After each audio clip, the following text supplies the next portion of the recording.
Kelsey. This is my channel, The Fancy Hat Lady Reads. I am wearing the hat that I made at the end of last month on my live hat crafting 1,000 subscribers celebration live stream, which you can watch on this channel if you missed it. If you want to watch me making this hat out of craft supplies with a hot glue gun. I don't know if it'll end up being in my permanent fancy booktube hat rotation. It suffered a bit of damage in travel and I'm not sure how long it'll hold up, but I'm wearing it for this video today.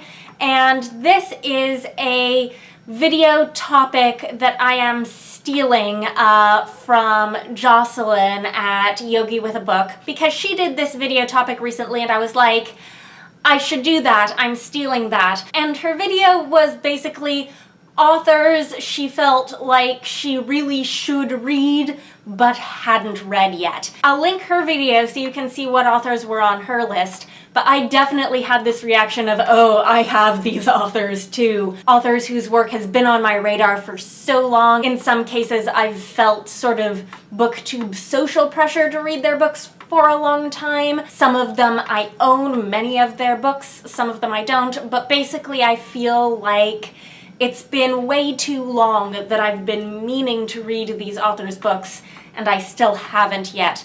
And I have 4 authors for me on this list. They are all authors with multiple books on my radar, none that are just like, there's this one book that they've written that I should read. All of these are authors with some serious backlists that I need to get to. 3 out of 4 of them I own multiple books of theirs. The first 2 are authors who I think I should read because their work is so widely discussed in the genres I read, and I feel like everyone who reads the genres and the books I read has these authors' books as a sort of touchstone with which to compare other things, and because I haven't read their books, I don't, and it's a problem.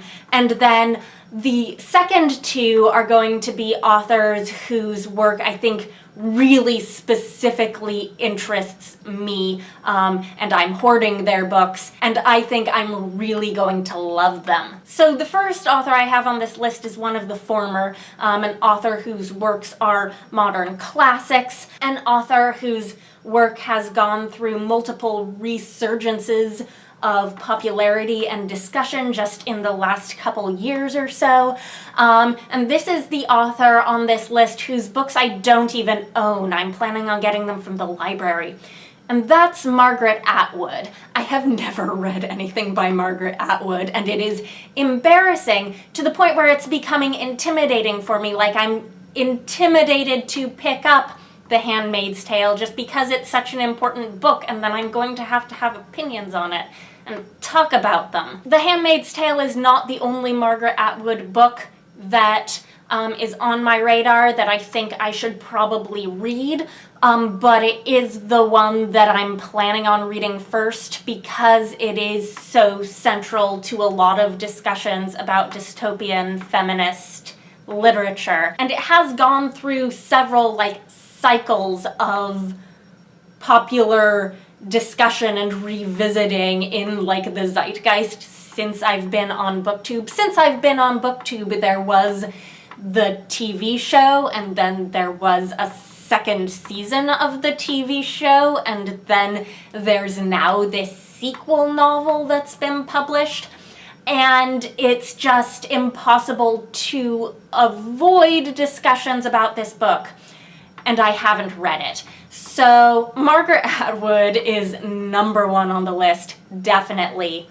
The second author I have on the list is one whose books I do own, and that is Anne Leckie. I own both The Raven Tower, which is her first fantasy novel and her most recent release. I also own the first book in her Imperial Ratch series, which is Ancillary Justice.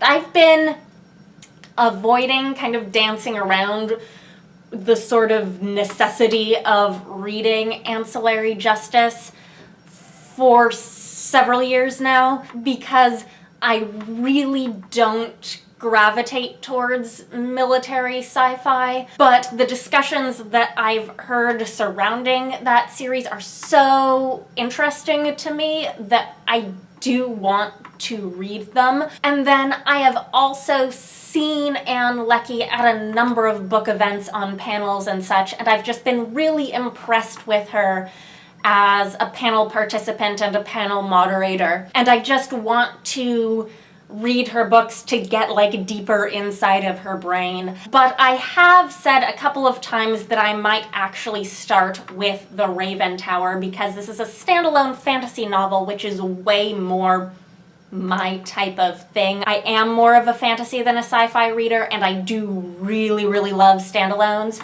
So I might read this before I read Ancillary Justice, even though everyone else will be comparing this book to her sci-fi. I might go into this first. And then the second two authors on this list are the ones whose books I have been hoarding. I own more than 2 of each of these authors' books. Their work has been on my TBR for a really long time. I keep buying more of it because the things that they write are specifically types of books that really appeal to me. And the first is Ellen Kushner. I own both the first 2 books in the Riverside series, and I also own Thomas the Rhymer. This one particularly appeals to me because it is a retelling of a folk ballad. It's a standalone, it's folklorish. I have this gorgeous hardcover edition. Absolutely gorgeous. I obviously want to read it. And then Sword's Point and Privilege of the Sword are both talked about as being great fantasy of manners with queer characters, and that sounds like something I really, really, again, want to read. So, Ellen Kushner, I really should read her. And then the last author on this list is Kelly Barnhill.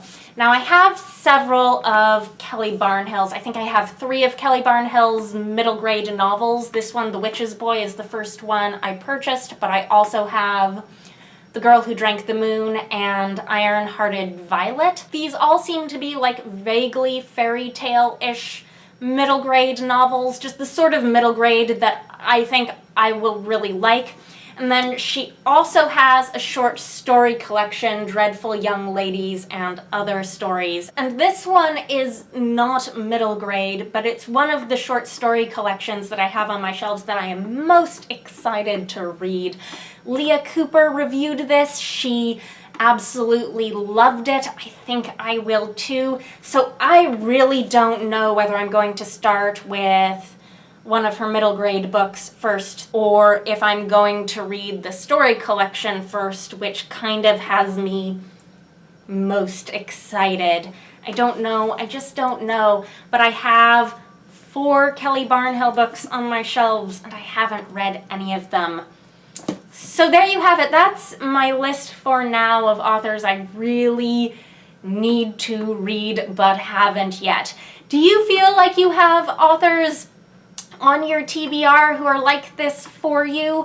If so, feel free to share. I'd love to hear what those authors are for you. I'd love to know what you think about my list. Anyhow, I hope you're having a nice day. That is all. Bye for now.